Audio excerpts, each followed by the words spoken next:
Hey James, how you doing, my friend? Good, Roger. How are you? I'm good, good. So I think lockdown should be ending in UK soon. I don't know. They call it lockdown 2.0 here. I don't know if there's going to be a 3.0. Most likely will be. So I think on the second we should be released from our cages so that we could run wild. What's it like in the States? So in the States right now, there are no quote unquote necessarily lockdowns, but the recommendations are that you really shouldn't be gathering for Thanksgiving besides your with only the people that live in your house. So essentially it's not like you're mandated, like you can't move around or about the country, but they are trying to limit the spread during the holidays. Right, right. I guess Mhm. it sort of makes sense, but it's pretty difficult. Like you guys got Thanksgiving coming up. Is it tomorrow? Yes. Yep. And then obviously we've got Christmas. So how are they going to work around that? Like what's the plan there? So essentially, the guidelines are saying to not have more than 10 family members in one household, to limit the spread and to try to not have anyone outside your immediate family over for the holidays. And inherently, we kind of, as human beings, we don't like when there's mandates and we don't like lockdowns. Who does, right? Mm, And so I sort of, most of my podcasts, I typically just talk about like the beneficial nutrients for immunity based on the book, or like what you can do for metabolic health. But a ton of people also really care about how is this spread and do masks work?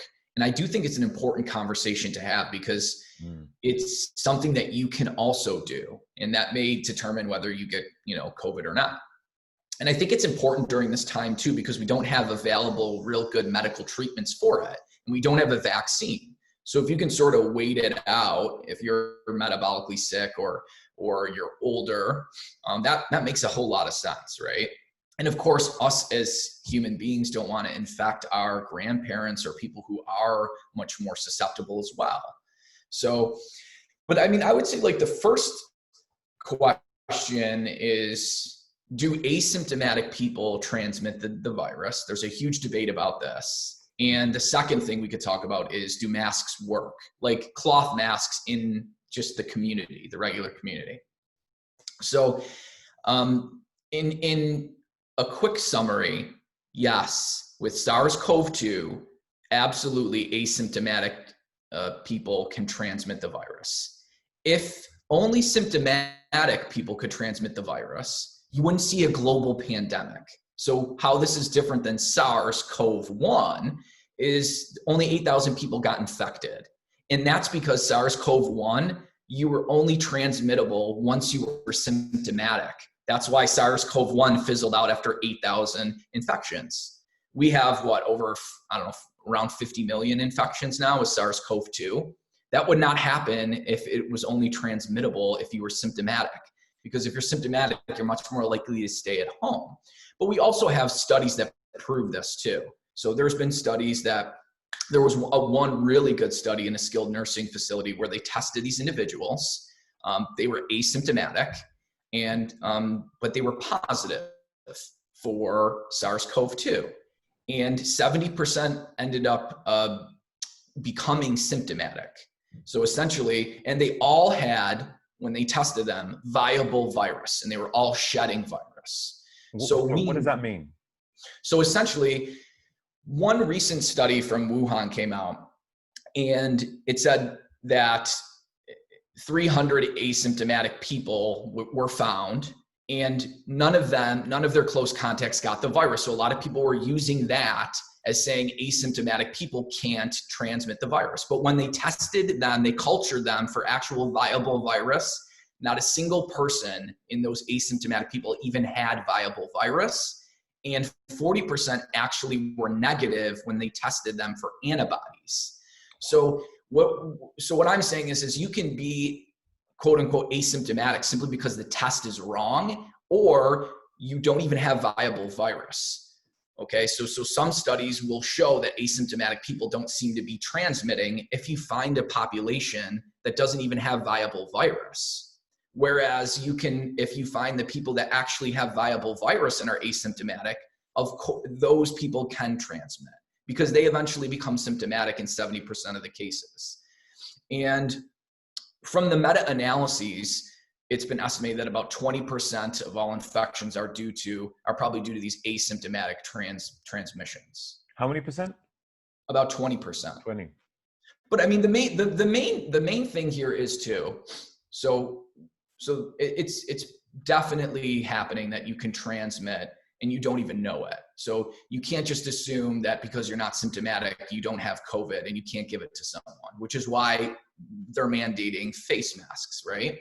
But I think it shouldn't be a global lockdown because COVID seems to be different than influenza in that a lot of these cases are being driven by what are called super spreaders. So essentially 20% of COVID cases are driving the rest, are driving the 80% of infections. So if you can target the super spreaders, which when I say a super spreader, it's essentially a condition where you are gathered in a large group of people and there is poor ventilation and you're talking really loudly and projecting virus. So at a bar, right, at a concert, at a church, you're singing and projecting. This is where all these hotspots are coming from. And the countries that are doing well with COVID, like Sweden and Japan, they didn't do full lockdowns. They targeted the super spreading events. So Sweden put a limit of 50 people gathering indoors. And when other European countries were getting rid of those limits, Sweden maintained those limits on large indoor gatherings to stop the super spreading. And they also took all high school and college students virtual, which is the opposite of what we did in the US, because when you're a high schooler or you're in college, you're more likely to go out when you're sick. So those are super spreaders as well. So a lot of people have used Sweden, like Sweden didn't do a lockdown and they did great. They didn't do a lockdown, but what they did was they targeted the super spreaders, and so did Japan. And so that's sort of probably the best strategy is target those super spreaders. Don't shut down the entire economy. But it's the people that aren't wearing the masks in those types of poorly ventilated, largely populated buildings that are the main drivers of this pandemic. What's your thoughts on the whole mask thing? Do you think masks are working? I've heard so many different views on that. Some people say, oh, no, yeah, but it's not going to work because viruses are too small and they can get through it. And then there's some people that say, well, it will slow the transmission down, so it is worth it. And you hear people saying, oh, I can't breathe very well. It's like, I don't know, hypoxic. And there's so many different views. Like from a medical sense, what would you say, from a doctor's perspective? So the studies are clear that it's being transmitted through respiratory droplets, which the masks have been shown to reduce the amount of respiratory droplets that contain the virus. And all the observational or retrospective studies are very clear that wearing a mask seems to reduce the community spread by about 70%. Now, the clinical studies is where people kind of get confused because it's very easy for a study to fail. If you don't do everything right, let's not even take masks, for example. Let's just take a supplement. If you don't give the right dose at the right time or in the right patient population, you can get a negative result on a supplement study. But that doesn't mean the supplement doesn't work, because then the next study could use the correct dose in the right population and it works. So what I'm saying is for the clinical studies, if you actually look, the evidence is divided. Some say that it works. We don't really have good randomized studies of cloth masks in the community for COVID, but we do have randomized studies on other, like preventing influenza and things like that. And the reason why some studies show benefit and others don't is if you look at the studies that fail, most of those studies, they weren't even wearing their masks half the time, or they weren't wearing it correctly. And so that's even I was confused. I was like, geez, if some show that it works and some don't, then it's not definitive. We don't know. But it's very difficult. If something doesn't work, you're never going to see multiple studies showing positive beneficial results. You may see negative results if it's not used correctly, but you would never see multiple studies showing that it works if it truly didn't work. So we need to understand that a negative result doesn't mean that something doesn't work if there's numerous positive tests that show that it does. Does that make sense? Yeah, got you. Yeah. It took me a while to honestly figure this out in my head. Is there a major difference between the surgical masks and the cloth ones? And I see people wearing those shields. Have you seen that? Yeah, that's great. I mean, it looks bizarre, but I honestly would probably would rather wear a shield than like a mask, because the mask is a little more like suffocating. But you just look very bizarre wearing a shield. It looks like a welding mask, doesn't it? Yeah. The first time I saw that, I was like, what? What, are you afraid that people are going to spit in your face? Yeah, I mean, it's certainly a better barrier, right? And it's covering the eyes too. But to your point, there is a difference, but it doesn't seem to be that big of a deal in the community. Whereas if you're in a hospital setting with really sick people shedding a ton of virus, then a surgical mask seems to beat a regular community mask. But out in the actual general population, the studies show that these masks, these general masks, seem to be just as good as like an NS5. Oh, that's interesting, because there's so many different ones, and I've always wondered, does it make a difference? What I do find is the clinical ones, they do tend to lose their I don't know if consistency. The suction to the face and the fitting. Yeah, that's right. And I always wonder whether it's one of those where you have to use it and bin it immediately. You can't use that again, right? Exactly. It does. Yeah, it should be fitted. And the reason why you really want those types is because you're like, as a doctor, you're bent over on these really sick COVID patients. Like, you need to have a really good seal. And, it seems to be that those types of masks work much better in that type of setting. Right. Okay. All right. Well, okay. So we're going to talk about your book, which you co-wrote with Seam. Yep. You've written a few other books. You're the author of The Salt Fix and The Longevity Solution. Yep. There is another one as well. Super Fuel. Yes. Super the other one. Yeah. Super Fuel. And so you was on episode 41, and we was mainly discussing about the Longevity Solution and the Salt Fix. Right. And it's so good that you and Seam have come out with this book. I mean, couldn't have come at a better time, in all fairness. Obviously immunity hasn't been as important as it is now. We seem to have an abundance of information, but a deficiency in clarification. You go to Google, you can get everything there, but it's just all confusing and it's all conflicting, and it's like, what's right anymore? Like, everybody's got so many different views. So you've got this book which pretty much summarizes how you can have a robust immune system. It's got all the answers in there. This is me kind of generically putting it. Could you give me, what was the motivation behind this exactly? Was it because of the pandemic, or is it something you two have been talking about for a while? Or what made you think about it? I mean, you've done the Salt Fix and these other books, even the Longevity Solution, which covers a lot of things to think about in terms of immunity. So why this book?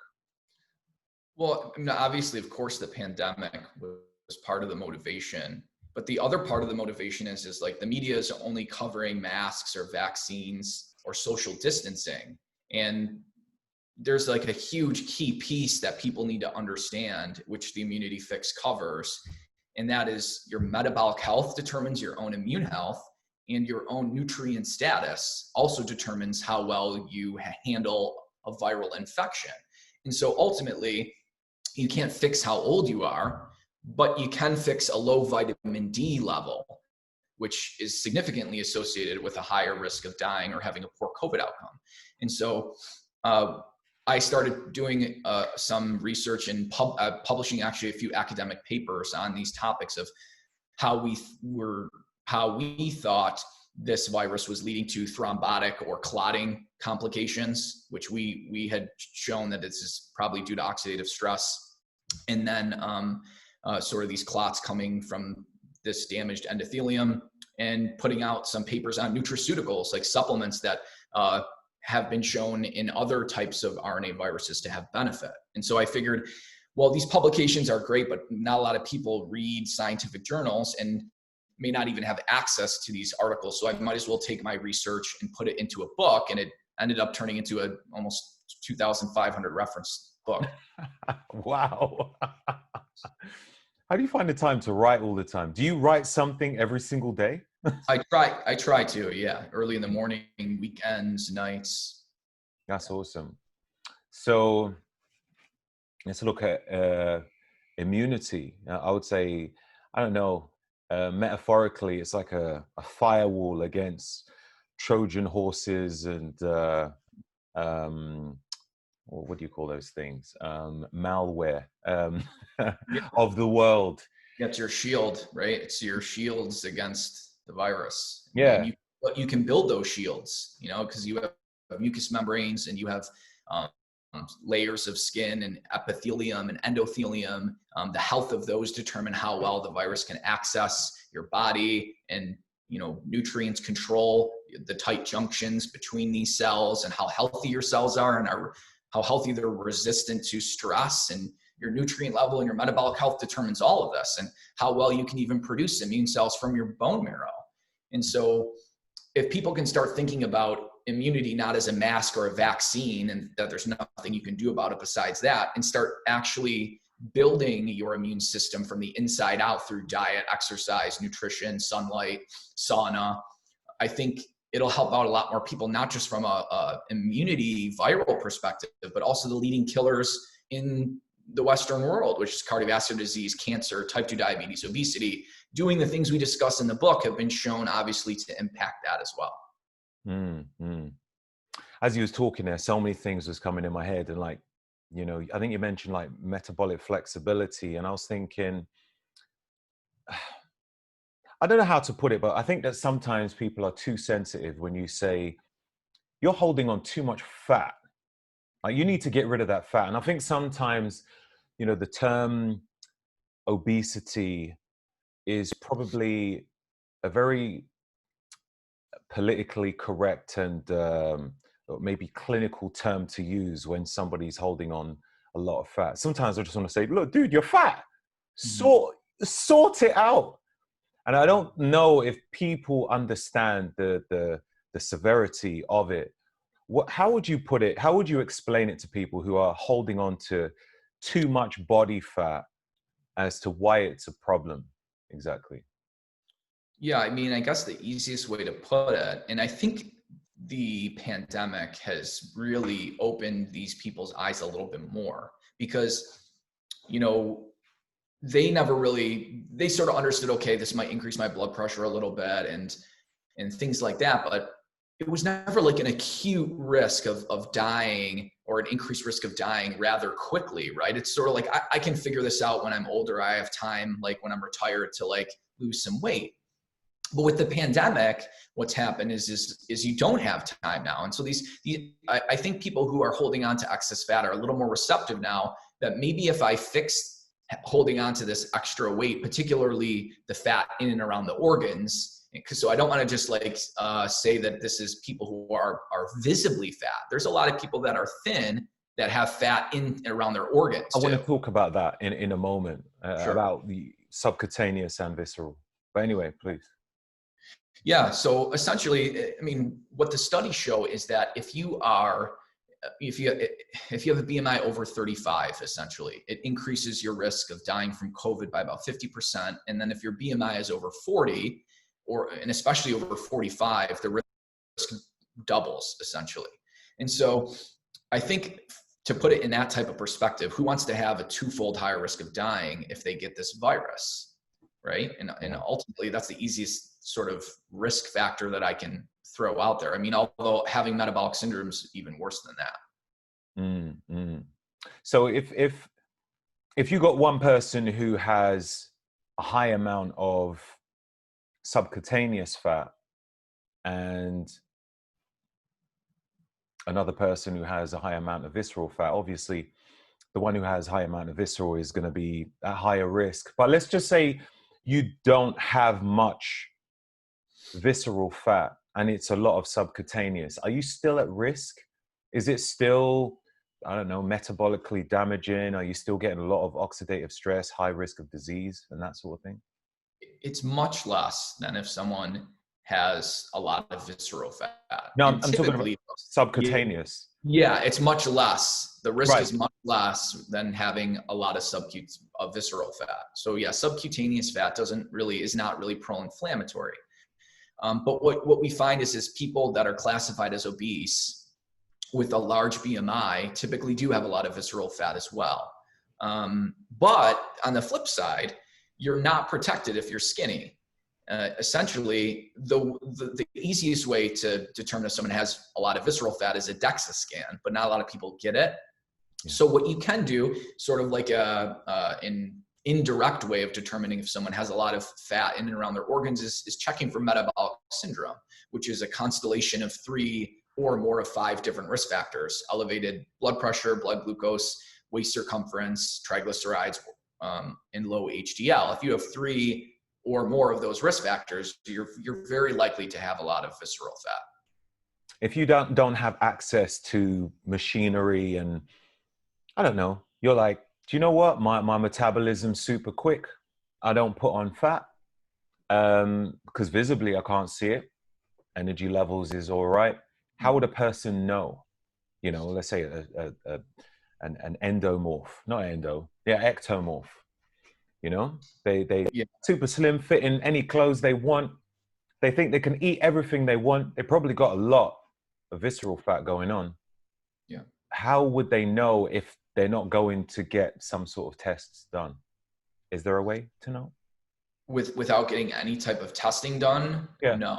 No, there'd have to be some type of either blood test to associate with that type of visceral fat, because what are you going to do other than looking at yourself in the mirror, which won't tell you if you have fat in and around the organs or not. And essentially no other test, unless you directly visualize it, right, is really going to tell you. But there are easier tests that would sort of reflect an elevated level of visceral fat. Sort of what we talked about, right? Having metabolic syndrome is highly indicative of someone who has a lot of visceral fat. So that's one potential way to know if, let's say, essentially it's not all just about visceral fat too, right? Are you metabolically healthy or are you not? Ultimately, that's really more important than how much visceral fat you have, because that's going to also tell you how healthy your immune function is going to be. So there's no real good one test to tell you if your immune cells are working well, but you can get tests to see if you're metabolically healthy. And if you're not, if you have 3 or more of those risk factors we just talked about, you also probably have immune dysfunction. Right. So more prone to sickness, you would say? You're more prone to essentially any type of virus because your immune cells are going to be less cytotoxic. They don't work as well when you have metabolic syndrome.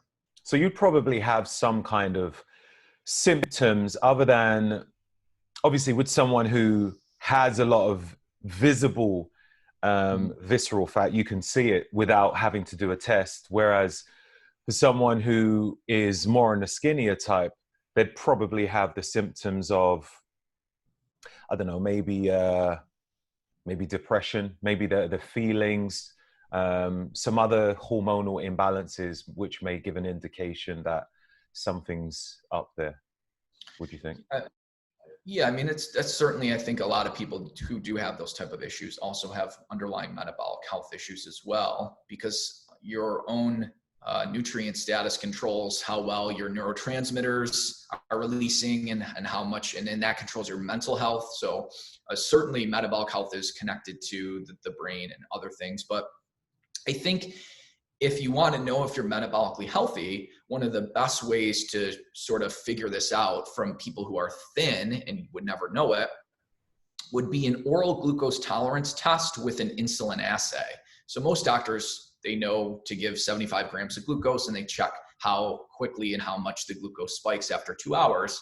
But most doctors don't check the insulin level, because if you have a very high insulin level, keeping the glucose level normal, then you have metabolic dysfunction. But you would never know that in 75% of the cases unless you checked the insulin level at the same time. So this is the problem. We only check glucose, but if it looks good, the glucose level is normal, but you have a very high insulin level keeping it normal, now you can pick up those people that have metabolic dysfunction. Mm. Are there like home testing kits where you can do insulin checks and glucose monitoring? Not at home, no. You have to go Right. to a lab to do this. An actual lab, right.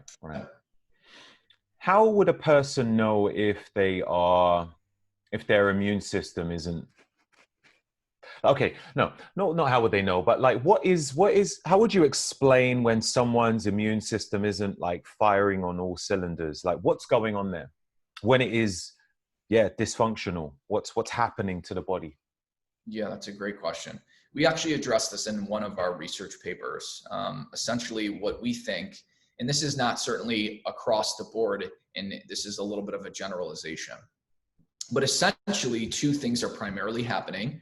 One is there is a reduction in your own endogenous production of type 1 interferons. These are essentially cytokines released by your own immune cells to help interfere with the virus.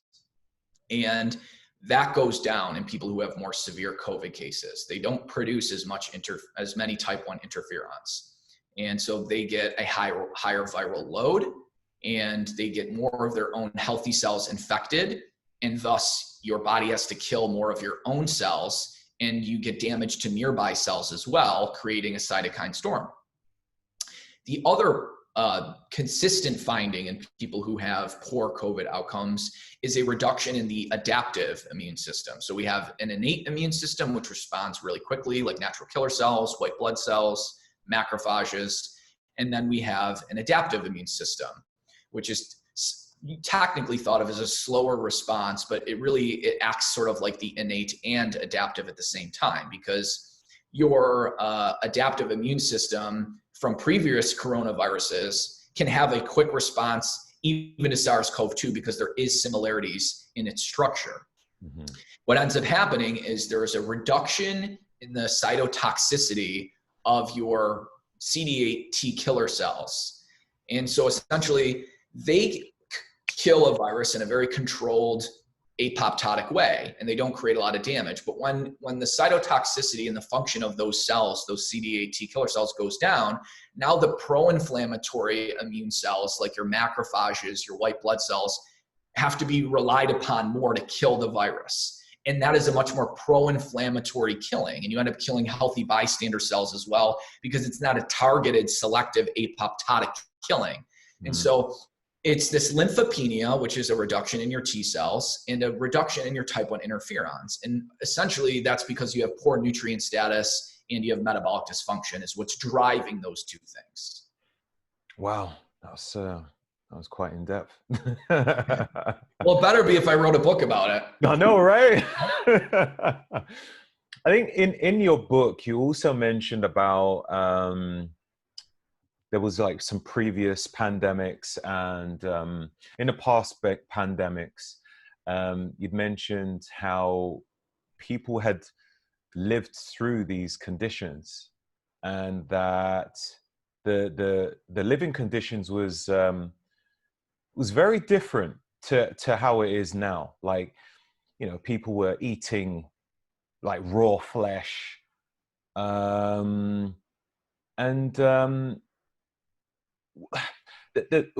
I kind of got from it was that the immune system was probably a bit more robust than what it is now. Like, what I'm wondering is, you know, these people managed to survive in spite of the situation or the condition.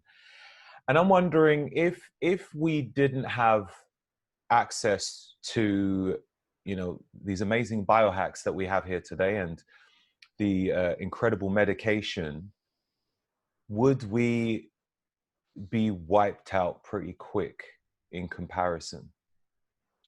I mean, so you bring up a valid point. Essentially, I think what you're trying to get at is we may not be exposed to as many pathogens as we used to before, and we constantly are washing our hands.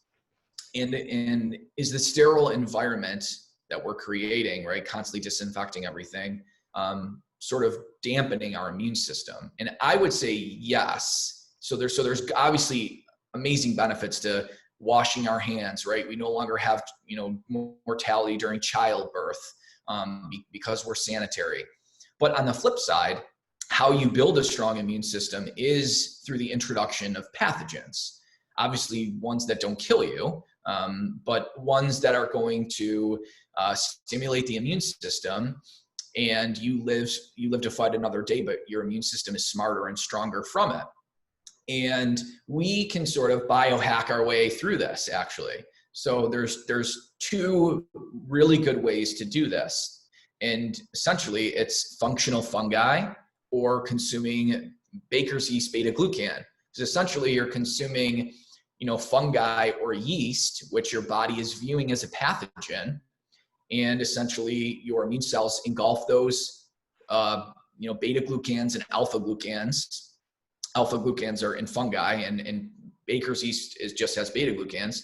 And the fragments are then dispersed and to the immune system, and it builds the immune system because the immune system thinks there's this pathogen, this foreign invader. And so that's why there's been a lot of studies that show if people take yeast beta-glucan, they're at a much lower risk of having upper respiratory tract infections, and like at least a dozen clinical studies. And it's using your own pathogen receptors and tricking your body to thinking you have an infection when you really don't by taking this foreign substance, and it then your immune system mounts a greater attack and more immunosurveillance. There's more in number, their cytotoxicity and their ability to engulf increases, and they start moving quicker. It's called immunosurveillance. And this may even help with cancer as well, because our immune system is what surveys and looks for precancerous lesions like natural killer cells and then targets them for destruction.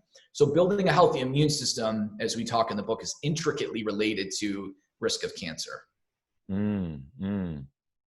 So would you say that our ability to become adaptive is as good now as it was before? I think our nutrition, if we actually consume a healthy diet and are sourcing from like regenerative farms, is probably, we can be better than before, but we're probably not, because everyone's eating a standard American diet. Right. And what would be the optimal way to get, an adaptive immune system? What would be like, the creme de la creme?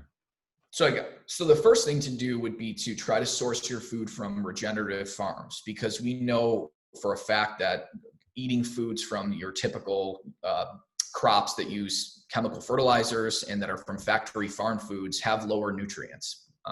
The levels of copper have gone down by 75% in most vegetables that aren't grown on these regenerative farms. Magnesium has gone down by about 35%.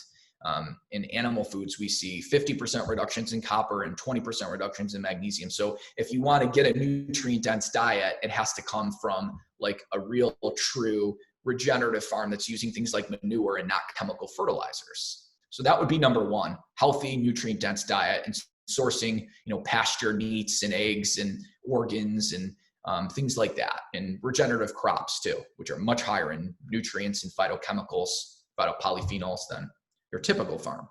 So that's number one. Number two would be to cut out all the crap, all the refined carbohydrates, sugars, and seed oils that are damaging your body. And so that actually might be the first thing you should do, is actually cut out the junk and then make sure you're consuming these nutrient-dense foods. And in the same token, a lot of people, though, don't eat a good balanced diet. So they might be eating, let's say, healthy pastured muscle meat, but they're not consuming the organs that have a lot of the nutrients that are lacking in muscle meat, right? So you also have to select the correct foods as well.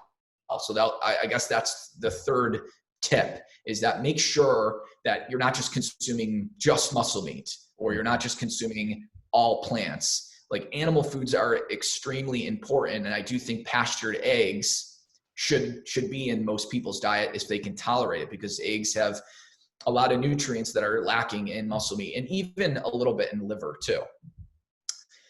And then of course your exercise, right? Getting appropriate sunlight, not being exposed to light at night, which affects your melatonin levels, sauna if you can, or run with multiple layers of clothes on to boost your core body temperature. And we can talk about how heat shock proteins have antiviral effects. And exercise too, the appropriate amount. It's this hormesis, right? Like, not overdoing exercise, but getting an appropriate amount. Same thing with sauna and all these other things. When you'd mentioned about jogging with like a high level layer of clothes on, I tend to cycle, and sometimes I'll jog as well. But I kind of, my goal is to not wear as much clothes so I can feel the cold a bit more. Would you say that is also effective, or would you say it's better to wrap up if it's cold outside? I think for you, you have access to a sauna, so you don't need to exercise with multiple layers. You and I both have clear light sauna, so there's no reason to do additional elevations in core body temperature if you're going into the sauna 4 to 5 times a day and already elevating core body temperature and releasing heat shock proteins. So if you like, and if you feel better exercising and feeling the cold, by all means do that. But you should still integrate some other way to boost your own core body temperature. If you like exercising without that type of stuff. Okay, that's good to know. Good to know. So for people who don't have a sauna, they might want to wrap up. What about cold exposure? I guess cold showers, cold bath, or plunge pool, or something like that. Yeah, I mean, I'm not in the book. We're pretty clear about there's not as much data with cold than heat, and that cold actually can make things worse potentially, right? Because the colder you are, the greater a virus can replicate, and that's why they initially propagate and infect in the cooler areas of the body, right? The nasal passages, your throat, they like cold environments. And it's funny because RNA viruses they're so elegant. They're so good at mutating, but they have an Achilles heel, and that's heat. And it seems to be across the board that these viruses are susceptible to heat. And we, through millions of years, have sort of hacked that Achilles heel of theirs by having a fever if we get an infection. And essentially that elevation in core body temperature reduces the replication of the virus, releases heat shock proteins. And heat shock protein 70 can bind to the viral ribonucleoprotein complex and prevent it from being exported. And that's how a virus replicates.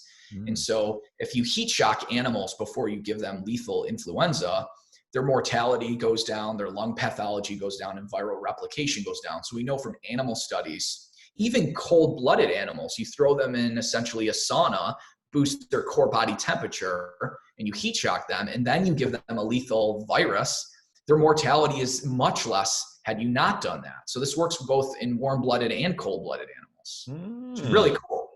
That is really interesting. So what about with the current pandemic? Are hotter countries less prone? Has any stats shown on that at all? Well, the problem is nobody stays out in the heat anymore. Everyone's inside in air conditioning. And so that's why it hasn't really paid. You know what I mean? Like, who's really staying out in the blazing sun and raising their core body temperature to release heat shock proteins for a time?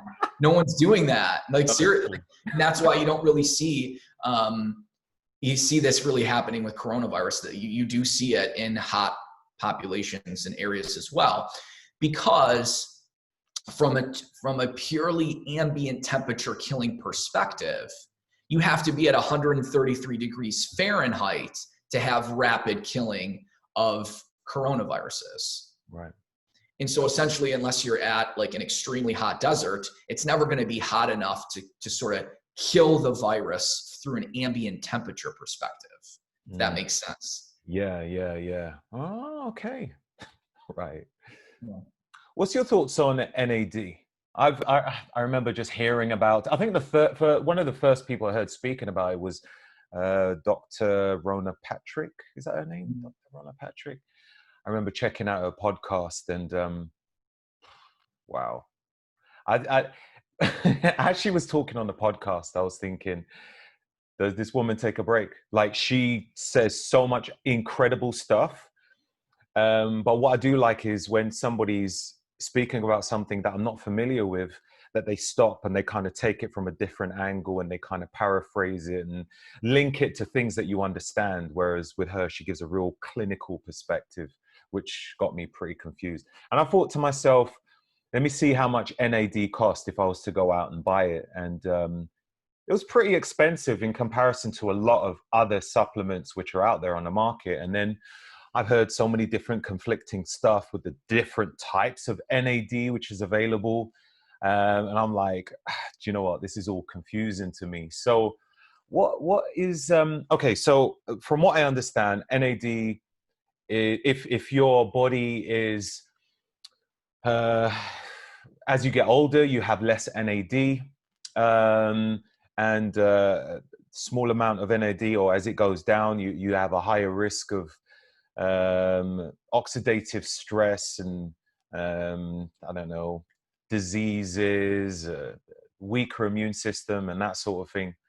But what is NAD exactly, and who who needs to focus on um, buying more of it if you can, and what is the best form that you can get, if that's not Yeah. too much in one question. Well, I mean, essentially, so NAD is essentially like an enzyme that runs the electron transport chain. And what you were saying is what people should really understand. It's just a reflection of poor metabolic health, essentially, and disease in the body.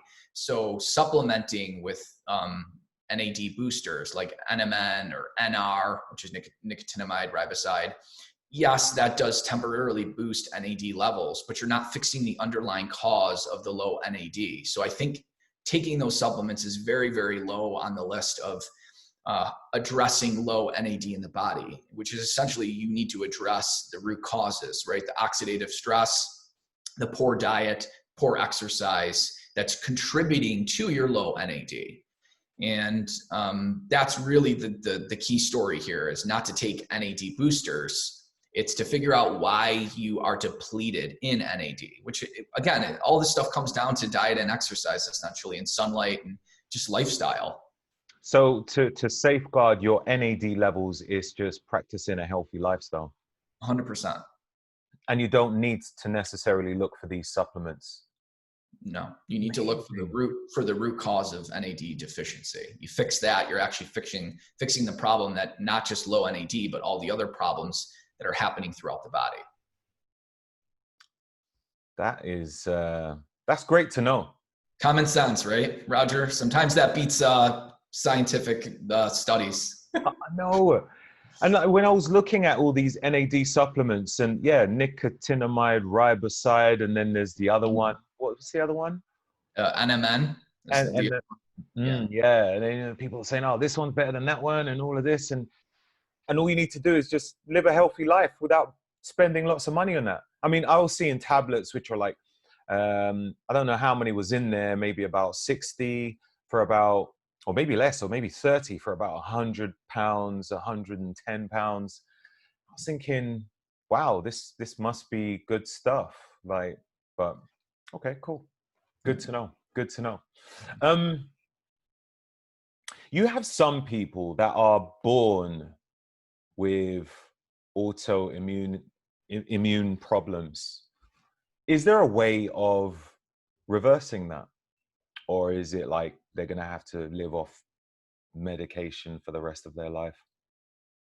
Yeah, I mean, I guess it depends on what's causing it, right? And there's definitely studies associating having low vitamin D with autoimmunity, because vitamin D controls the immune cells, the B cells that produce antibodies.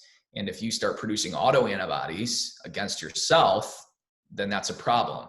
So essentially think of autoimmune conditions as a dysregulation in your immune system. And what controls your immune system? Vitamins and minerals at the end of the day, and not having a toxic load of oxidative stress. So having a lot of oxidative stress can damage the immune system and then damage the checkpoints that are in place for producing autoantibodies against yourself. And this happens with COVID too. We're seeing that about 10 to 15% of people who have poor COVID outcomes have autoantibodies against their own type 1 interferons. So that's why they're not able to clear the virus well, because they're essentially attacking their own type 1 interferons. So, and that could be due to the oxidative stress and damage that has been caused by the virus, which is ultimately due to the poor lifestyle. Right? Back to that again. Yeah. That is so funny. It's funny and it's not funny. Yeah. Because it's almost like everything just stems back to just have a healthy lifestyle. Yeah. You know? Yeah. Sometimes when people say, okay, what's the best way to lose weight or just, you know, have a six pack? And sometimes I feel a bit frustrated because I just think, just stop eating shit. Yeah. And I literally say it just depends on how I'm feeling. Sometimes I'll try and be, you know, very, educational or politically correct. And sometimes I'm like, dude, just stop eating shit, man. That's your problem. You know, you're fat, you're eating shit. But that's interesting. That is interesting. So those autoimmunity, and you got people who bring the autoimmunity. They're not born with it, but it's created through lifestyle as well. Yes. Right. The glutathione that we have in our body is, I don't know, been coined the master detoxifier or something like that. Are there any other, well, I know there would be, but what are the other main detoxifying things that we have in our body that we need to be considerate of to make sure is functioning to detoxify? Yeah, so that's a good point. So glutathione is, yes, it is an antioxidant, but there are so many other antioxidants and antioxidant enzymes in the body. So for example, superoxide dismutase, there's actually 3 different forms of that, and that essentially helps reduce oxidative stress. But in order for those enzymes to work, they have to have zinc and copper attached to them for superoxide dismutase. In the cytoplasm or outside of the cell, and then within the cell, superoxide dismutase is bound to manganese. So certain minerals literally make up some of our own antioxidant defense enzymes. But the best way to boost all of these, because the list is a lot. There's catalase, glutathione peroxidase, thioredoxin reductase, methionine sulfoxide reductase. I mean, the list goes on and on. There's a ton of antioxidant enzymes. In order to boost all of those at the same time, there's something called NRF2 activators. So that's how you want to do it. You want to boost your own endogenous antioxidant response element that lifts more than just glutathione. It lifts all these antioxidants. And there's different ways to do this. Plant polyphenols can inhibit the inhibitor of NRF2 and essentially activate the current NRF2 that you have. So there's something called KEAP1 that binds to NRF2 and prevents it from working. And plant polyphenols sort of kind of get rid of KEAP1 and allows it to work. But then there's things that can literally boost the transcription of NRF2 and then all your antioxidant defense enzymes. And that would be things like melatonin seems to actually increase the transcription of NRF2, which is why in a lot of studies, melatonin is now showing that melatonin use is associated with an 83% lower risk of dying from COVID, a 30 to 50% lower risk of even testing positive for COVID. And there was a recent case series that showed the hospital stay in COVID patients was 5 days less, and no one died or no one was mechanically ventilated out of those 10 people that got high doses of melatonin in 4 divided doses. Whereas the mortality rate and ventilation rate should have been 20 to 40% based on similar cases that were being hospitalized at the same time. Right. Wow. So melatonin, like what induced as a supplement or injection or something to Yeah. not So naturally occurring. yeah, so I mean, melatonin is secreted throughout the day more than just your in your brain for sleep. Your immune cells produce it, um, and it's even produced from serotonin in the gut as well, and other cells produce it throughout the day. So it's not just like this sleep hormone. It's actually an antioxidant that's secreted throughout the entire day. It can freely diffuse into any cell, just like molecular hydrogen can. I think of melatonin sort of like molecular hydrogen in that when it detoxifies an oxidant, it doesn't become a pro-oxidant, which is unique to both of those. And both of them can freely pass into any cell membrane and get to the oxidative stress. Whereas, you have your water-soluble antioxidants that can only detoxify water-soluble oxidants, and then you have your fat-soluble. Melatonin and molecular hydrogen can go anywhere, which is really cool. I didn't know that about the melatonin. I knew that about the hydrogen. That Yeah. just it's not it's like a detoxifier as well, but without without affecting things that don't need to be affected. Right. That makes Correct. sense.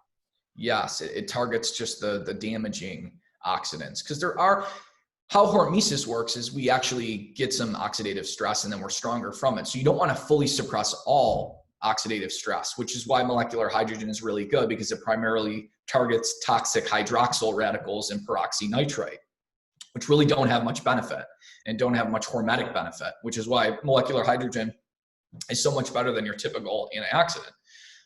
But the studies, the dose that was used for melatonin in that case series of COVID pneumonia patients, the total dose used for the entire day was between 36 and 72 milligrams, and it was in 4 divided doses. So essentially 10 to 20 milligrams 4 times a day, which is much higher than like the 1 to 5 milligrams most people take prior to going to bed to help them. Right. Cool. A moment ago, you mentioned about polyphenols and its benefits. Yeah. Is it? I'm hearing different stuff about polyphenols, and I think obviously there's going to be a 180-degree perspective when you're looking at it from a carnivore's eyes. Yeah. They just see it as poison. How would you make a non-biased perspective on that for people who would look at it from I don't know, omnivore and a carnivore? Would you be able I mean, ultimately, I think it comes down to personal tolerance. If you can tolerate these substances, then integrating some of them seems to have benefit. If you don't tolerate them, okay, that's fine. But is there some, I would sort of challenge some people that would, if using a little bit of elderberry for a week, if you got a virus, if you can tolerate that, then there's some good data that may help, especially with influenza and the common cold, because there is a meta-analysis with standardized elderberry extracts that they cut the duration of the common cold or flu by 2 to 4 days. So are you that carnivore? Are you that anti taking an elderberry for like a week? I mean, if your body truly can't handle that, okay. But, there is some evidence for these plant polyphenols. Right. Yeah. And, it's things like that. Are you that carnivore? And that's a valid statement, because, sorry. I'm sorry. I do think to myself, I'm not trying to be any particular, even directly omnivore. Like if I feel at a certain stage, certain day, I might just be completely carnivore. It might just be that for one particular day. And then it might be like a full 24-hour fast. I kind of go by how I feel, really. And when people are very just like one-sided, it must be this, I think almost as if they're missing the point of life, really. You do miss a different perspective, which you can take little pieces from that perspective. You don't have to take the whole thing, but there's little golden nuggets of great information from both sides, right? I think animal foods are more nutrient dense. They have the active forms of the vitamins. So that's great to nourish your immune system. But it's the plant polyphenols that have true antiviral effects that have structures that have been shown to inhibit binding of viruses to cells, inhibit the fusion, inhibit the replication, reduce the duration of the common cold and influenza in certain cases. Eating eggs has not been shown to do that. So if you can combine both and boost your own nutrient status with animal foods and also some plant polyphenols, which has been shown to even reduce the harms from cooking things like meat. And you don't even have to eat a plant. You could just drink coffee and get some of these benefits. But are you that carnivore that you refuse to drink liquid from a coffee bean, right? Like it depends on where you are in the spectrum. Like are you that carnivore that you refuse to put black pepper on your eggs? I think I've seen a few videos of people who are carnivores, but like, you know, they're cooking, they've gone out, they've hunted, but they're seasoning their food. So maybe they're not full carnivore then, right? Most aren't. Even Sean Baker seasons his eggs with black pepper, which is kind of why I made that joke. So. That's awesome. That's awesome. Yeah. I'm gonna note that down and provoke a carnivore somewhere. So you've got like natural sources of boosting your immune system through, you know, metabolic flexibility and heat shock proteins and all these things, as you mentioned. But what about the slightly unnatural way of vaccinations? I remember doing a post recently saying, I asked the question to people in saying, in 2021, what are you looking forward to? And a lot of people said, I'm looking forward to a vaccination. I was like, wow. I wasn't expecting that. I really wasn't.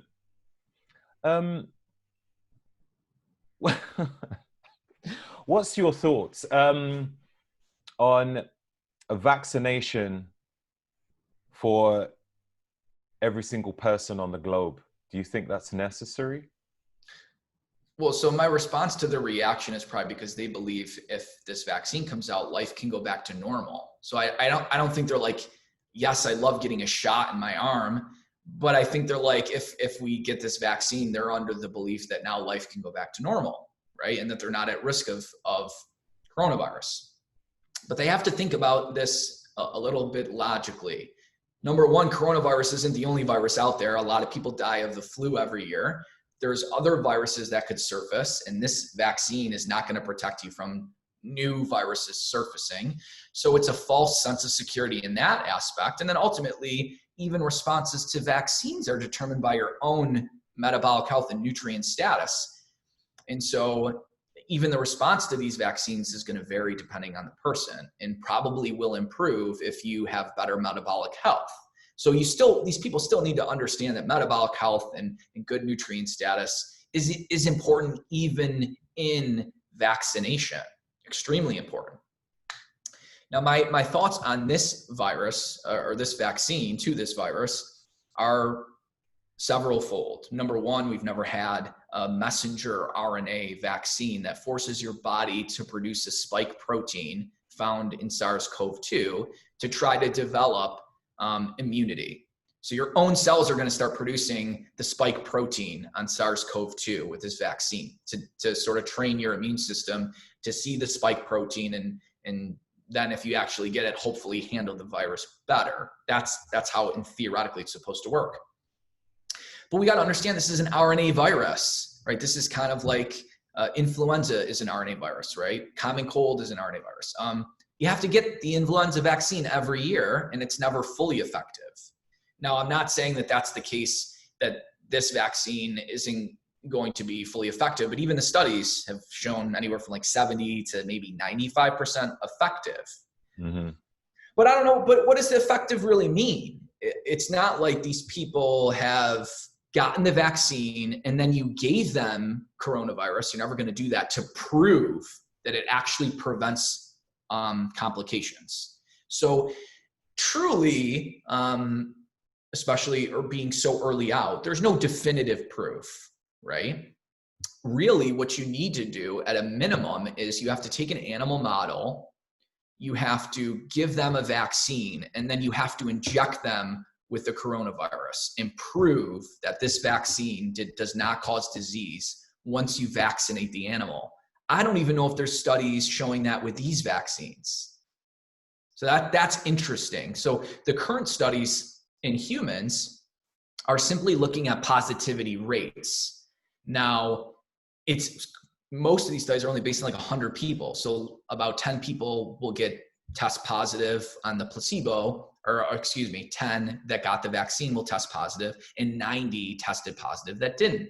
That's a very small number of people, right? And how are these numbers being adjudicated? Is the study sponsor involved? Like, or is this a contract research organization with complete unbias to the documentation of these results? And I've published several papers showing that study sponsorship involvement in clinical studies consistently alters the results generally in favor of the study sponsor. Whereas if you look in the same study from sites that were independently monitored by a contract research organization, you can sometimes find the opposite, where the drug is even harmful. So what does that tell you? That tells you that there's probably some type of issue going on that's making, and I don't want to, I got to be careful with my words, Of course, that could potentially be making this intervention beneficial when it might not actually be. And so I personally would like to know more about the safety as well before I get the vaccine. Because who knows in the long term what could happen by forcing your own cells to produce a spike protein. I don't know. We don't have the data. It's never been done before, right? This is the first of its kind. Why do you think this approach was taken as opposed to, the usual method? Is it because the actual virus is too strong and it will take over the body if a small amount was injected? Are you? So what's your question, Roger? Like, why are we trying to vaccinate against COVID, or? Yeah, so with this new method, this RNA method, whatever it is. Yeah. So this is a new method. Is there any reason why this method has been chosen over the traditional method of injecting a very small amount in the body so that our own antibodies and, kill it, recognize it, and build around it? That's the traditional method, right? I might not have said it as. Yeah, you're right. They sort of take like a quote unquote declawed version, a non-virulent version of the flu. They inject it with you and you develop antibodies, and hopefully your T cells respond to it as well. This new approach is because it's a different virus. And I think they're trying to develop more higher efficacy. So if you look traditionally at your typical flu vaccines through that method, they're maybe only about 50% effective. And they're trying to figure out a way to make this much higher efficacious. So 70 to 90% by making your own cells produce that spike protein and sort of train it in a different way, which, the theory is that you'll develop a better immune response to it. But I don't know. I don't know number one, there's different strains of coronavirus. So I don't know if this method is going to actually make you sort of prone to disease from every single strain that's floating out there. Not to mention it does mutate. We know this virus does mutate. It might not mutate as quickly as the flu, but it does. So there's probably going to be a need for boosters too. So you're probably not even, what people need to understand is you're not going to be probably fully immune, even if you get the 2 doses of this virus, because it's going to mutate.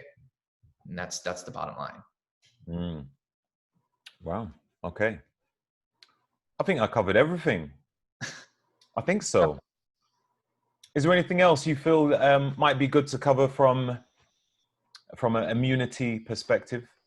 I think the only thing we didn't really touch on is magnesium and salt. So we were talking about how there's this deficiency in the T cells and their cytotoxicity of the CD8 T killer cells in people who have poor COVID outcomes. In people who have genetically low magnesium in their immune cells, they have chronic activation of Epstein-Barr and a significantly higher rate of lymphoma. Now, 95% of us have Epstein-Barr, but it's not a problem. But these people have low magnesium in their immune cells, and their Epstein-Barr is chronically activated because of it. So the point of that is that just having one deficiency, magnesium, in your immune cell can increase the activation of a virus that 95% of us are infected with, and potentially increase the risk of lymphoma. So it just goes to show you how important magnesium is to the immune system. And it also is required to activate vitamin D. And the other thing we didn't talk about was salt, how our body utilizes salt to create stomach acid to kill pathogens. Our immune cells secrete chloride, which is a part of salt, to kill pathogens. It's called hypochlorous acid. And then our immune cells also produce taurine chloramine, which the chloramine is chloride only, and you only get that through ingesting salt to actually help with inflammation from cytokine storm. So our immune system literally utilizes this essential nutrient that we consume through salt to kill pathogens and to help sort of calm inflammatory cytokine storms. And even, this is really interesting, one study looked at people that had upper respiratory tract infections. Within 48 hours, they gave them a salt gargle and sterile water with salt in it, and they did like a nasal irrigation. And that was able to reduce the duration of the upper respiratory tract infection by a couple days. It significantly reduced viral shedding, and it reduced household contact spread. So salt is like sort of like your universal, like antiviral, antibacterial agent. And we cover that in the book too. Wow, wow. So I'm assuming not all salts are created equal. Are there any particular salts that you would recommend for? I would say I like any unrefined pink rock salt that contains iodine, essentially, because your refined salts are just going to be made up of sodium and chloride. Whereas you can get salts that have either high amounts of iodine through pink rock salts, or if you're looking for more magnesium, there are salts from Norway or Australia that actually have a lot of magnesium in them. So you can source different salts for different nutrients depending on what you're lacking. Okay. Do you have any names of salts that you recommend personally that you use on a regular basis? Well, I don't personally recommend them, but I would say if I recall, the one salt company was called Saltwerk, which had up to 180 milligrams of magnesium per 10 grams of salt. And then, you have your traditional Himalayan salts, right, that have iodine, or Redmond real salt, which is iodine too. I lost what you said. What was the first one you said? Saltwerk. Saltwerk. Yeah. Sounds Polish or something. Yeah, I think it's like Norwegian or something. It's been a while since I've looked them up. And magnesium, are there any particular, there's so many different blends of magnesium, isn't there? Different types. Are there any particular types or type that a person should ingest or take? Yeah, I think it's always good to get magnesium from food. And then I also try to get it through water because it's already ionized. And in order to absorb magnesium, unless you chelate it to an amino acid, it needs to be dissolved in solution and have a charge. And high magnesium mineral waters are the best way to do that. And kind of some of the problems with chelated magnesiums is we don't know how well they dissociate once they get absorbed, and it has to dissociate from the molecule to get into the cell.